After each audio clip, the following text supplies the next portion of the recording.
Welcome back to Speaking with Confidence, the podcast that helps you build the soft skills that lead to real results: communication, storytelling, public speaking, and showing up with confidence in every conversation that counts. I'm Tim Newman, a recovering college professor turned communication coach, and I'm thrilled to guide you on a journey to becoming a powerful communicator.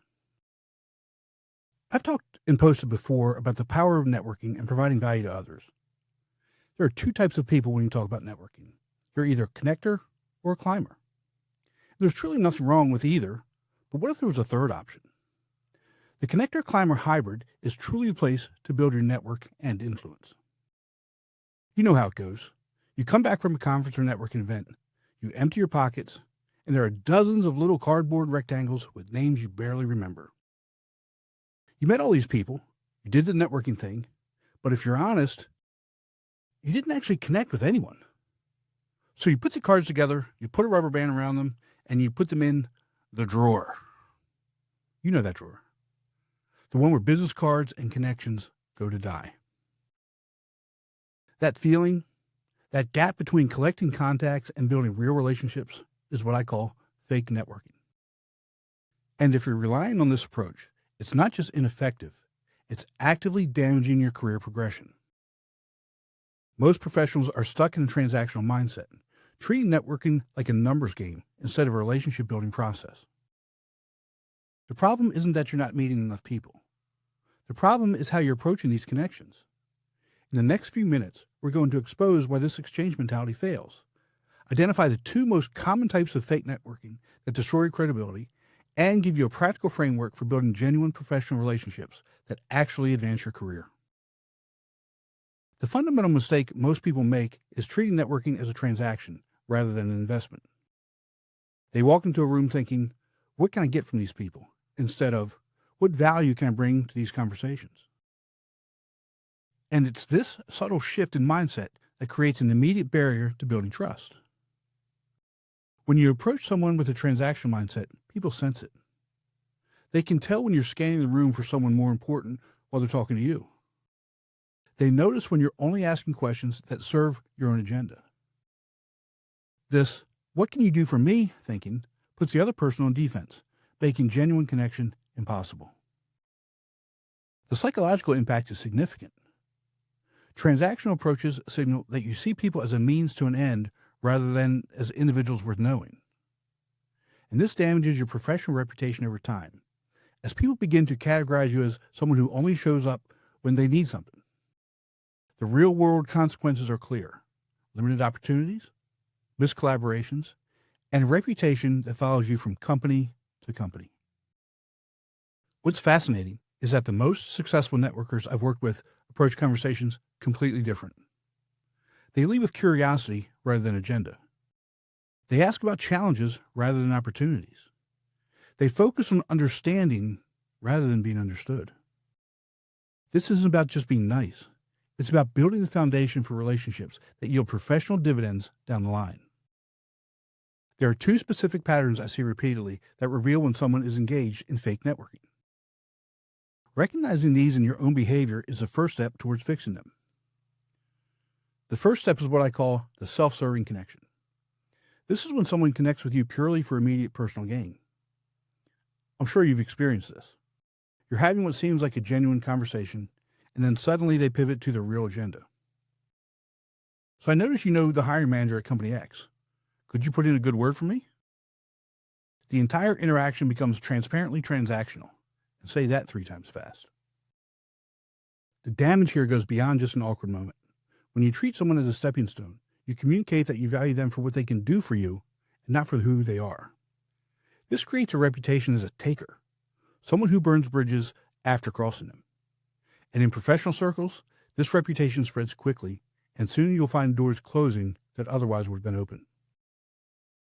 The second type is even more common, and this is the ghost follow-up. And this happens when you make a promise during a conversation but never deliver. Such as, I'll send you that article. I'll make that introduction. Let's grab coffee next week. And then silence. You might think you're being polite by making these offers, but failing to follow through does more harm than good. When you ghost someone after promising follow-up, you're demonstrating unreliability. You're showing that your word doesn't mean much. And in a professional context where trust is currency, this is devastating. People will hesitate to recommend you, include you in projects, or share opportunities because they can't count on you to deliver. And the cumulative effect of these small betrayals of trust can stall a career for years. Both patterns stem from the same root cause, viewing networking as a series of transactions rather than relationship building. The self-serving connection is about taking value without giving, while the ghost follow-up is about promising value without delivering. And both reveal a fundamental misunderstanding of how professional relationships actually work. And this brings us to the core principle that separates effective networkers from everyone else. And to understand why fake networking fails and genuine connection succeeds, we need to look at leadership expert John Maxwell's work, specifically the law of the lid. Maxwell's law of the lid states that your leadership ability determines your effectiveness. In simpler terms, your ability to achieve results is capped by your ability to lead and influence others. Now apply that to networking. Your ability to build a powerful, supportive, professional network is directly limited by your leadership capability. Think about it this way. Leadership at its essence is influence. It's the ability to move people, to gain their trust, to inspire action. And when you approach networking with a transactional, what's in it for me mindset, your influence is zero. People see through it and they disengage. But when you approach it as a leader, when you focus on adding value, understanding needs, and building genuine rapport, your influence grows. You become someone people want to be connected to. The connection is undeniable. Takers have no real influence because their relationships are built on sand. They collapse under the slightest pressure.